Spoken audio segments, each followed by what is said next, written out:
The only question that we have left after an exciting London derby is who's got the throne. I know, it had everything, red cards, expletives, a couple of players even getting into fights, but it left us with one overriding question right here on Numbers Don't Lie. Who still has the throne between these two world-class centre midfielders, Moises Caicedo, Declan Rice, Nico Cantor in the building? I love this because this is still the question that everyone wants to know. And Nico, what's your thoughts, just looking at this, about who is the better overall player? Yeah, JD, we're splitting hairs here. I'm siding with Declan Rice, but we'll get down deep to understand why I'm siding with Declan Rice, but the distance isn't that much greater. It's just a shame that a red card was a definitive factor for the game this weekend. I love it because if we're going to break down and we're going to discard in terms of Rice versus Caicedo as we enjoyed on Sunday, only for 38 minutes or so, let's break it down into the categories that we should be judging them on. Duels, of course, tackling, discipline, which is the key part of playing the 6 or the 8, passing, and of course the most overall, which is the eye test. Now, we've given our ratings beforehand, right, so that they can come out throughout the production, so that throughout this we can turn around and discuss in our own minds who is going to be the most dominant. But just dive into the first one in terms of the duels. I want to know what your perspective is. By the way, per category, we have 3 votes that we can split in each category. Up to 3 votes. We can only vote twice. We can only vote once. All right, let's talk about this duels, because duels, we can talk about a lot of things within this category, right? Aerial duels, duels on the ground, dispossessing opponents. It's interesting to see when you compare Declan Rice and Moises Caicedo. First of all, look at the different part of the field where they're covering. Declan Rice, his heat map is a little bit more complete throughout the field, but you see Moises Caicedo, you see darker portions of red in certain parts of the field where he's dominating the football. I think what you're seeing is a difference in terms of the tactical adjustments too. Declan Rice plays the 8 position of the 3 centre midfielders in that Arsenal midfield. Sometimes you'll find him in terms of in this area here, that's just purely because of his engine and what he does. And then when you move over here to Moises Caicedo, of course, his whole demeanour, his whole job is to break up everything that's going in between the lines in terms of defensively for Chelsea. So you can see in terms of the comparison between their 2 heat maps. But why we love this is because this individual over here, of course, started off in the same position as Caicedo. He might have changed now and become more of an 8 because of the attributes that he's grown and developed. But the comparison between them in terms of their body of work is still comparable. I think they both have evolved at their new teams. So let's look into each category, in beginning with these duels and aerial duels, where I kind of expect Declan Rice to perform a little bit better than Caicedo. Mind you, I think physically, Declan Rice has an edge here because he's taller, because he's bigger. So in aerial duels, this doesn't shock me, JD. No, that wouldn't shock you at all. I mean, Caicedo's maybe about 5'10", giving him a push. Declan Rice is pushing somewhere close to 6'2". Yeah, he's so there. I can expect this, and especially when you look at the rest of his midfield, he would be the person that's expected to win those aerial duels alongside potentially either a Zubamendi or an Odegaard or even an Eze in there. He's the dominant force. Okay, but then let's go overall just dual win percentage, right? This could be when it's a one-on-one and you're dispossessing a player. It doesn't necessarily have to be in the air, and I understand why Moises Caicedo is higher on this percentile. Well, because I think if there's one thing that I want Moises Caicedo to excel at, it's winning duels. Obviously, Declan Rice has this in his arsenal, no pun intended, I swear, I didn't mean to say that. But Declan Rice does a lot more things as well. Not that Moises Caicedo doesn't do it, but this is, I would say, his bread and butter, winning duels. I want to actually give a call to action. Do you actually think this is a fair comparison because of how different they play now?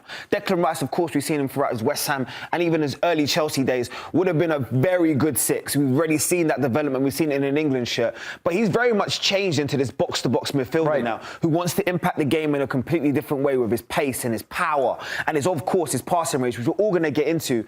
But overall, looking at the way that they actually play now, this doesn't surprise me. Looking at the way that Caicedo's only job in that midfield is to break everything up, to be a ball-winning tackling midfielder, and of course to pass in between the lines and help his team progress into the final third. So I gave 1 vote each. I couldn't decide who was better because aerial, it's Declan Rice, but then duels overall, not necessarily all aerial, Moises Caicedo's better. I think I gave the edge just to Caicedo just because of the responsibility. That is his main primary role within this team. And I think he demonstrates it, and he does a lot of things that's excellent in terms of for Chelsea overall. When you look at now tackling and ball recoveries, let's move into that because this is a good comparison because we've seen a good body of work from both of them. Yeah, and I mean, This is ball recoveries per game. Again, number one weapon for Moises Caicedo is recovering the ball, playing in a deeper position, or at least from a starting point. Yes, Declan Rice can roam into the defensive portions of the field, and yes, Moises Caicedo does often roam into the offensive portion of the field, but he's recovering the ball at a higher rate than Declan Rice. And to me, it's obvious why this gap is so big. I honestly, overall, I'm a little bit shocked. The only reason why I'm a little bit shocked is because I would have thought, looking at the amount of ground and the engine that Declan Rice has, maybe his ball recoveries would have been a little bit higher. But it doesn't shock me in seeing that Caicedo is in the 86% when you're looking at the top 5. And to be specific about this category, a ball recovery is a ball that's like a second ball, right? A ball that's played over the top, a defender, your own player or a forward heads it down, and who's picking up that ball, that loose ball, and creating play? It's more often going to fall to a Moises Caicedo, where Declan Rice has other complements in the midfield. Now he has I was going to say Miguel Merino, Martin Zubimendi, excuse me, playing right behind him. Or maybe when Miguel Merino plays in the midfield, Miguel Merino's next to him. So this is tackles per game. This is, for me, Moises Caicedo, I mean, 94th percentile from the DMs in the top 5 leagues. This is why he's the best. He is elite. He is world class in this specific categories. You, me, 1-1, boom. Bang. And you know exactly what you're expecting from him. This is why Chelsea paid a surplus of 100 million. This is why he's been touted across the world as arguably the best in this position as to what he's done. And when you compare him to some of his peers as well, overall, you can see that he has that very unique space that he finds himself in, where he's, of course, the tackles per game are going to always be high, but the recoveries per game are also very high. Declan Rice is good. And you know what's so interesting about this? This is really showing me the evolution in terms of his game. Maybe he's no longer seen as a 6, and because of Zubimendi, who you just mentioned there, he has less of the dirty work, as they call it, in the midfield to do. That's exactly right. And the fact that both of these players aren't like in the upper right corner of this plot graph, it's because I think they have the ball a lot, right? Players trending towards the right-hand side of this graph probably need to do a lot more dirty work on average than both of these players. So I gave Moises Caicedo the edge here. And you know what's only, this is how you know this is live. I actually gave Caicedo 2 in the pre-production. Rice 2, but I actually would remix it now and actually give Caicedo. If you gave it to me again, I'd remix it and give, because of the respect, seeing the numbers and maybe seeing the body of work that he's done. But this is the next bit I don't think is going to be a question mark at all. Right, the discipline. Now, we've seen Chelsea have had a problem with discipline this year. Arsenal have been through their own trajectory in terms of discipline. But does it surprise you when you see the stats and sort of way up next to each other? No, and can I tell you something? I kind of want my Moises Caicedo role player on my team to have these types of numbers. 100%. Yes, I think there's a lot of value in having a defensive midfielder that's clean. But sometimes I want my center defensive mid to be nasty. I want him to break tackles and maybe break somebody in the process too, almost like he did this weekend. Obviously, there's a component of being overzealous. And I think Moises Caicedo falls into that category a little bit too much for my taste, but he's very young, and that it's a fine line that you play with, especially, let me talk as a Latino.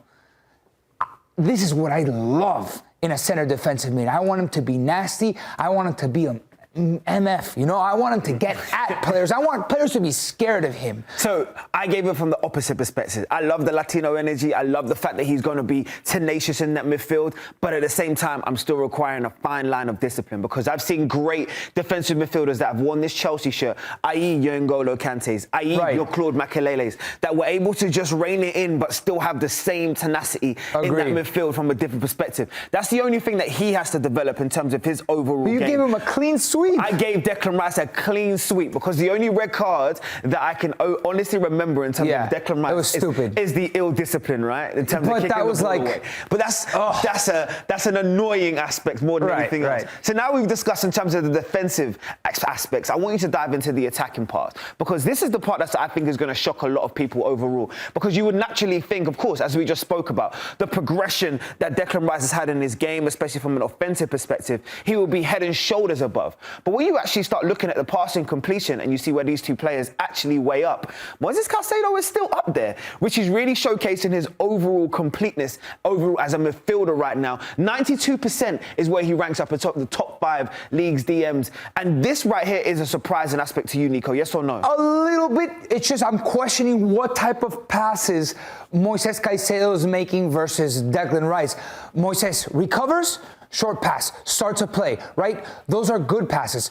He's very accurate in those passes too, but I imagine the risk-taking of those type of passes are less than Declan Rice. Declan Rice is probably taking more risky passes. I like that. That means that you're basically saying Caicedo is more ticking over the possession left and right, whereas Declan Rice is having to make those progressive passes in between the line. Right. Different roles, and this is the best part, because now we can dive into the long balls. And when you look at the long balls overall, again, another shocking aspect of it is when you weigh it up, there is a gap between the two midfielders. So now we're getting a full perspective as to the way Chelsea are playing and also Arsenal were dictating possession.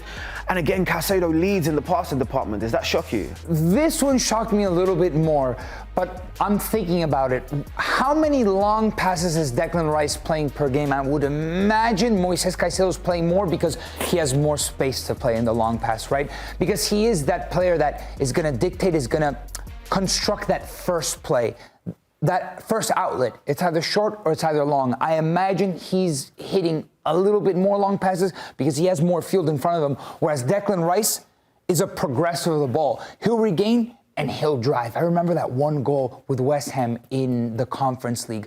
It was against Dinamo Zagreb, perhaps. I forget who it was against, but he picked it up so deep. And that was the first time where I really saw it. I said, whoa, he's got another aspect to his game. He's a big boy, but he drives and he makes plays, he finds teammates. He's very, very good at that. When you're talking about aspects of his game, yes, I love the fact that they're trusting him in those driving positions. His dribbling and his speed is actually hugely criminally underrated. But another aspect is that he's actually pinpointed, and I use that word pinpoint on purpose, is his set pieces. Because when you look at his expected assists from set plays, Declan Rice is head and shoulders above everybody across Europe in terms of being able to deliver pinpoint on the money deliveries. Now, they can call them set piece FCs, but you still need somebody who's going to be able to do your Beckham-esques and put it on a plate for somebody. And Declan Rice is becoming, I would say, from a consistency aspect, one of the best in the world at doing that. Well, he takes the corners for Arsenal. Of course. Of course, he's going to have a high XA, right? Expected assist.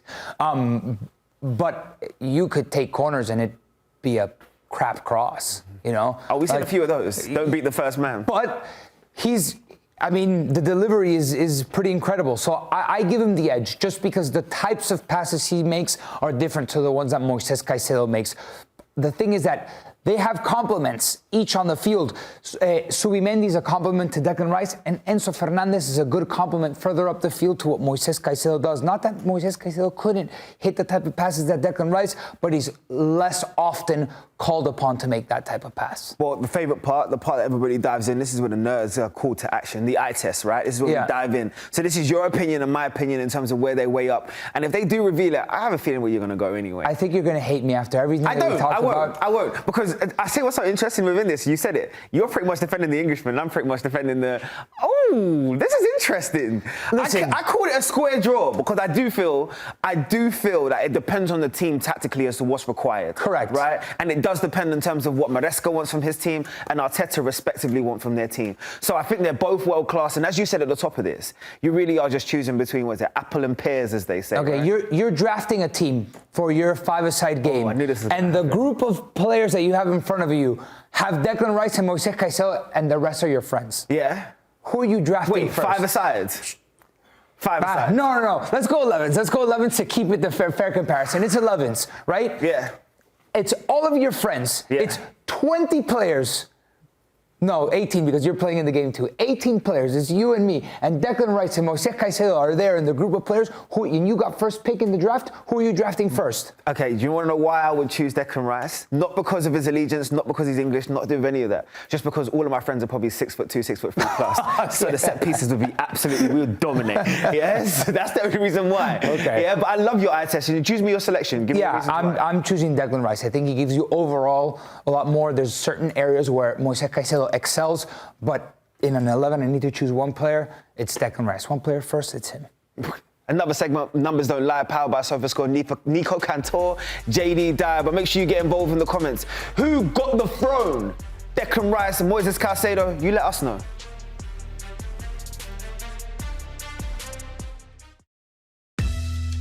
It's Numbers Don't Lie, powered by Sofascore. The question for today, or rather the statement, is Barca's most important player. Raphinha, as our production most boldly puts it, JayDee Dyer and myself, Nico Cantor, are going to break this down. We have to, because I think the emphasis has to be on the word important. We're not saying is he the best player, we're not saying is he another dynamic, but he entered a different echelons in terms of the conversation last year for what he created. Goals, the assists, his impact in terms of entering the conversation for the Ballon d'Or. But this word, the most important player, I think it quantifies to his leadership, is the way that he ignites his team in a completely different way. And especially his pressing, those things cannot just be quantified. Well, now that he's back, Barcelona do look different. So let's take a look at Barcelona with and without Raphinha, with games played, win rate, points per game, goals per game. All right? I mean, this is already telling me something. This is on offense. And like you said, JD, this has got to be obvious to almost everybody, right? Of course, the win rate really does impact in terms of show what he does when he steps on the floor in terms of for his team. I love the relationship between these two, because these two have really grown with one another in terms of what he's brought out of him. Let's not forget that Raphinha was a good player in England. They're just an okay player, tapped with a couple of top teams. He's gone into a completely different conversation for what his relevance is now. And when you break down in terms of what he's actually done, win rate, points per game, especially those goals, it shows that he really does change his team every single time he's on the pitch. Okay, but one thing is offensively, but this is what Hansi Flick had to say about his player Raphinha. Raphinha always brings dynamism to our game. He's very important because he has great intensity, and when he starts pressing, he makes everyone else press too. So that might be a nod to Raphinha defensively. And let's take a look at those defensive numbers with and without Raphinha, because this player gives you something off of the ball. We're talking about goals conceded per game, drop off, possessions, 1 per game, increase, through balls allowed per game, drop off, offsides provoked, increase. The team is better without the ball when Raphinha's in. There's no debate. I really do think we need to understand in terms of what he brings to his team, because, you know, Lamine Yamal is going to grab all of their headlines. Lewandowski is going to score a lot of the goals. But this guy, in terms of what he brings to the front three, he's the trigger. And when I say the trigger, that's what Lucho Diaz is for Bayern, respectively. That's what Martin Odegaard is for Arsenal, respectively. They ignite the whole team to say, okay, this is the point of transition we're at right now, and this is what we need to do as a team collectively to then be, of course, super effective and successful when we get the ball back, and then we can ignite as a team. He sets the organization to the entire press, right? You said, I go, we go, right? How many times this season have we seen Barcelona, I go, and then not everybody else goes, and in a matter of 3 or 4 passes, the other team's through, in on goal. They have a big match coming up this weekend against Atleti. I want you guys to chime in, give us your opinions, because this is what could be. I'm not going to say it is a definitive match. It could definitely be. It's a makeup game early because these teams go head-to-head in the Supercopa for Spain later in the new year. So let's take a look at what Atlético Madrid against Barcelona might stack up to be, because these are two teams that are starting to find real strong form. We're taking a look at who's got the edge between these two teams. Yeah, let's dive into it, because when you really do compare the two teams, what we're expecting, of course, from Simeone's team immediately is a bunch of changes, right? You saw the team in terms of rotation. He knew that he needed to ignite it. It's been a busy week from Champions League to La Liga. It's been a busy block. December is incredibly taxing on players. But what I have liked is our projected 11s has kept the same front three in terms of with this. We see the return of Pedri this week, which was important against Deportivo Alaves. And I love the sign of respect that they gave him. When he came back on the pitch, what's the first thing they did? They gave him the captain's armband. As almost to say a welcome home. What I like, though, in terms of with this Simeone team, there's going to be changes in a lot of industry within that midfield. Koke, Gallagher, Barrios. Those are going to bring a different dynamic in terms of pressing on this team, creating different transition plays, and hopefully catch them on the break. Still no Llorente, though. He is a critical component for Atlético Madrid. So we'll see how Nahuel Molina combines with Giuliano Simeone. So let's compare these two teams. We use a Z-score rating, and to explain what a Z-score rating it is the following. We got 4 different components, right? Attack, defense, possession, and intensity. Each of those components have several stats, and then you put them all together, and it's a standard, basically, right? An average of all of the teams in the top 5 leagues, and they fall within a bunch of different categories across this timeline, from poor to elite, right? The best teams all the way on the right, and the poor teams all the way on the left within each category, and then you combine them all together, and from this 0 to 100 scale, you kind of see where they fall. In the attack, look at that. Atlético Madrid beats Barcelona. In the defense, Barcelona beats Atlético Madrid. You probably wouldn't have thought that way. And then possession and intensity, Barcelona bests Atlético Madrid. And that's something that we're going to dive deep into. Let's talk about this attack. So this is where we can do the stats versus the eye test. And immediately I'm going to turn around and say, I actually disagree. There isn't many teams in world football that can say that they're better from an attacking perspective than Barcelona. And when you dive into it, you can understand why. The production, okay, fair enough. They're about even, and rightfully so. When I see the chances created, I'm not surprised at all when you say that you allude to Barcelona being the favourite in it. But here we go in terms of where stats can sometimes be deceiving. The transition breaks. Well, let's break down the context of it. How many times is Barcelona actually in a counter-attacking or a transition situation? Rarely. Very rarely. So then, Nico, when you break it down and you say the attacking set pieces, which is a give or take, if the transitions is the massive differential between the two teams, then I would still say Barcelona is probably in the elite category overall when looking at comparing the two attacking lineups. Yeah, for sure. It's a different style of attack, right, for Barcelona and Atlético Madrid. You're looking at these goals per game. You're looking at the XG per game. Barcelona is better in all these categories, and they're creating bigger chances. But I think that the trap that a lot of people fall into about Atlético Madrid specifically is saying that they're rough, this dogged Cholo Simeone type of team. But really, if you look at them over the past 2 years, especially since Julian Alvarez has arrived, they're actually a pretty offensive team. They score a lot of goals, they produce a lot of chances, and in fact, it's defensively, and we'll get to defensively in a second, where Atlético Madrid over this season and the season before hasn't looked that great. But let's look at the best stacking players. Okay.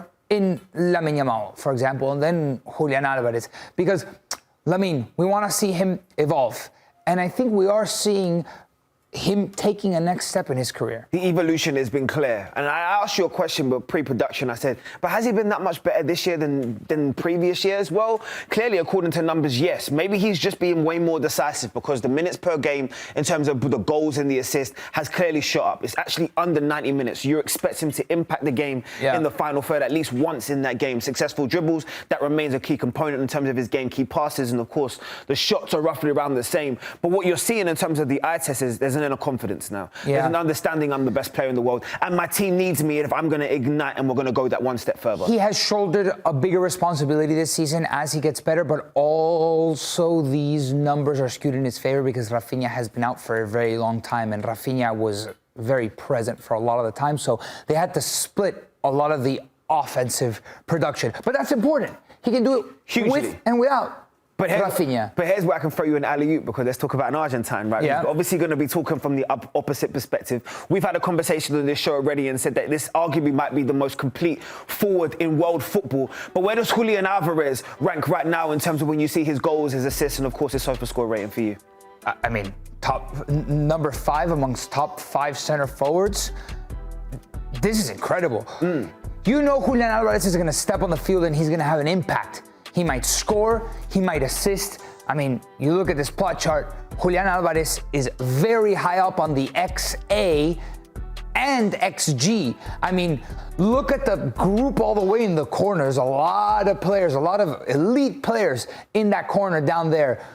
And Julian Alvarez is near the top, right? Better XA than Mbappe. Obviously not the expected goals that Mbappe has because Mbappe is Mbappe. But there's, I mean, 1, 2, 3, 4, 5 players that are just better than him.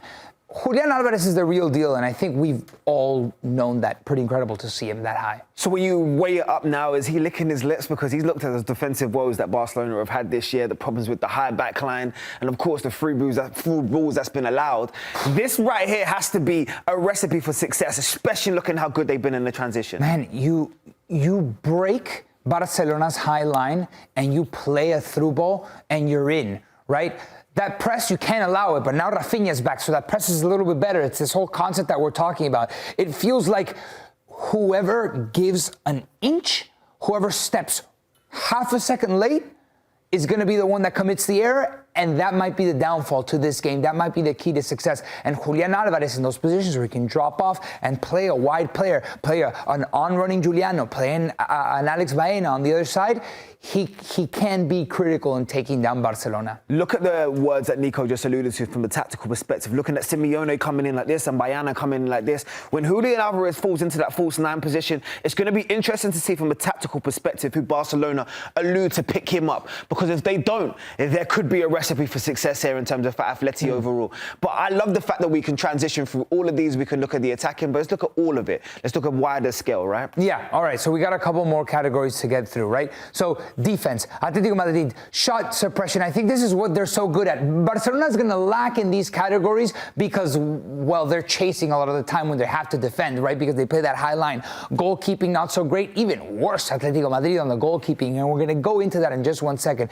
Defending set pieces, both of them are not that great. That last line of defense, I mean, the errors is dropping. That's towards that. This is shocking. I mean, it's not shocking. It's crazy that it's this low because they're not that great on that last line defending. When teams are beating Barcelona, they're beat, right? You're having to track for a lot of lost ground. So both of these teams falling in that average category kind of hints that this might be a high-scoring game. So let's look at goalkeeping and why it's so bad. But I just want to ask you a question. Do you think we're being harsh on Atleti? They are the La Liga's best defense statistically. When you look at the numbers, nothing else. Don't look at the eye test for a second. This team has conceded less goals than anybody else. So why are they considered so bad defensively? Yeah, I think their keeper has a lot to do with it, but I also think over the last couple of seasons, not just this season, defensively they've dropped a little bit. Of course they've dropped. That would be natural. If you see some of the players that's gone out of the window, Juan Franz, your Felipe Lopez, your Godins, those legends are gone. They're not here anymore. You've now got this new crop, the long layers. And of course, Oblak has lived through a lot of this transition.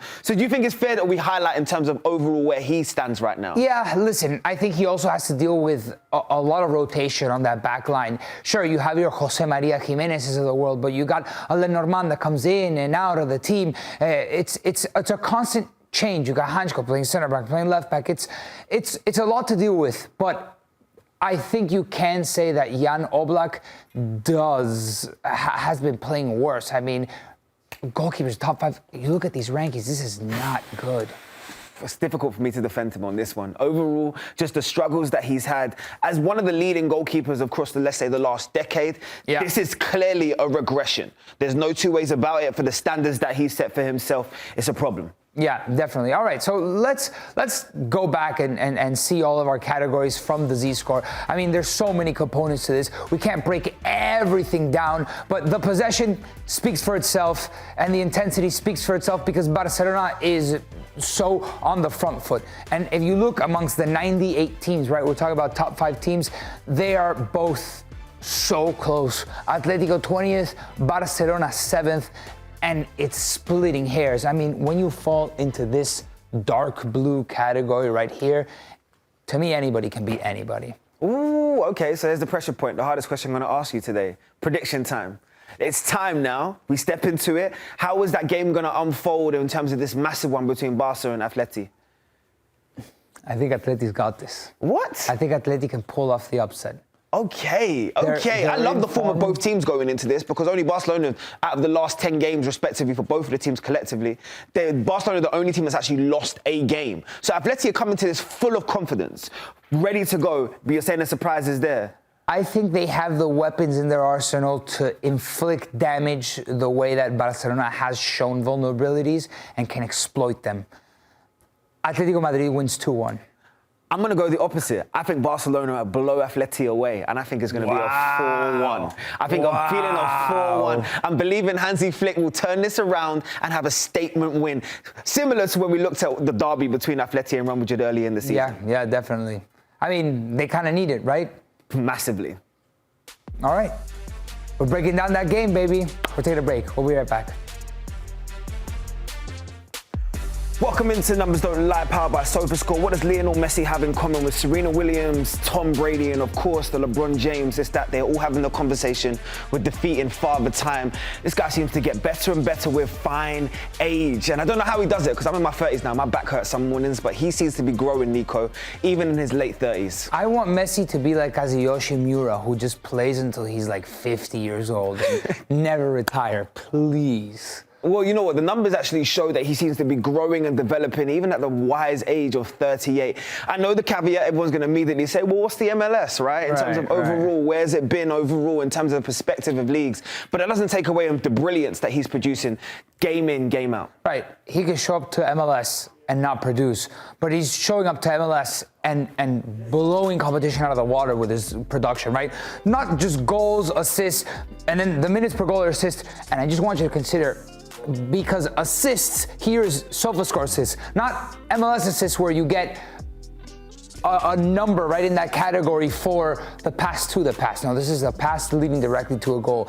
Successful dribbles, big chances created, and the Sofascore rating is in blue. It's better than the green Sofascore rating, which is actually pretty good. So where does that rank, all of this put together, from the best seasons of all time within Sofascore? I think we're going to see a lot of Messi, because I know there's a lot of Messi on the best seasons of all time.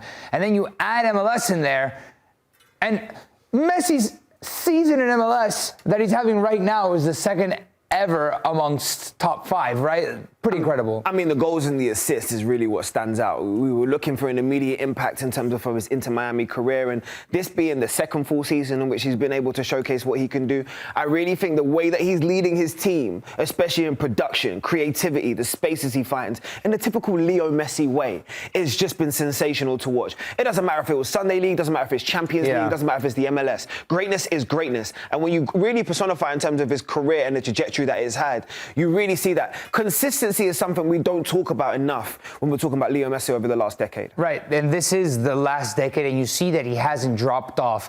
Obviously, the two seasons are a little bit less, or the ones when he makes those moves to PSG, to Inter Miami. This wasn't even a complete season. That's why it's just 1 goal, 2 assists. But he has constantly hit that level of excellence. But what does this tell you about Messi? I think it tells me a couple of things. That first and foremost, he's too good for Major League Soccer. That's a reality. He's much better than everybody, and because of that, I still think he could be playing in Europe. These numbers are so good because of the age that he's in. It's a league that's less competitive than all the other ones that he's played in before, but he hasn't dropped off, right? His quality hasn't steeped to the level of Major League Soccer. He has maintained that, and that's why he is so far beyond the rest of the competition. So this is no disrespect to any player that's playing in Major League Soccer, but Messi's class and level is so good that he could probably play in this level until he's about 50 years old, because he doesn't require physicality. If you've actually watched him over the last decade, he plays the game up here rather than actually playing it here. But I think he plays it both. I think he plays it up here and down here. He's just that good. I have to counteract. I don't think he could handle the rigors of what Europe is. We're not taking into consider some things. Where are you from? Argentina? No, where are you from? Miami. Oh, okay. What happens down in Miami? That warm weather, right? You get a chance to rest your bones. You go outside, the sunshine 300 days of the year. The chill is different. It's very hot. It's difficult to play in the heat of Miami. Through the summers, it's not like Major League Soccer plays through the winter.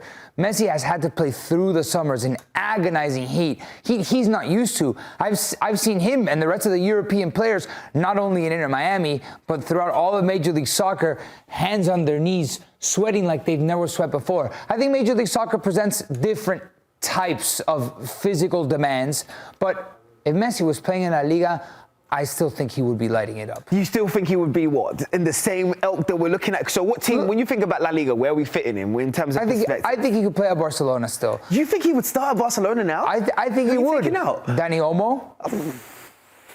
But the rigors, the intensity that's required, because there's two ways to the ball. And look, I love Inter Miami. I love the way they're set up because the whole team is positioned around their start, and rightfully so. But he is carried in terms of from a defensive perspective. There isn't the intensity. He doesn't have to press. He can walk around. He can get rest zones, which we've seen in Paris as well, and we've seen in Barca. But how would he fit in terms of that modern rigors now? That's a completely different game. Well, you're 100% right. you would have to adapt your style a little bit more to what you have. What I'm saying is that I still think he has the quality to compete in any European team that he would like. Obviously, the question has always been, oh, can Messi do it in the Premier League? Maybe the Premier League doesn't suit him, but he is still at that quality. And where you see it most, I think, proven is in the international stage. And if he is to go to another World Cup, I think Messi will show that he still has that quality to be competing amongst the best players in the world. You know what this segment taught me? First of all, of course, men lie, women lie, but numbers don't. But also the Argentinians will stick together till the end of time. I thought you were going to say that Argentinians lie. They'll stick together till the end of time. Look, make sure you get involved in the comments because we want to hear you right now. Is Messi defeating Father Time? And more importantly, can he still play in Europe? We'll see you in the next one. Hey, thanks for watching this video from Numbers Don't Lie. Be sure to catch our show every Monday at 5 p.m. on YouTube. And for news and insights from leagues all around the world, including Serie A, EFL, and all UEFA competitions, both men's and women's, don't forget to sign up for Paramount+.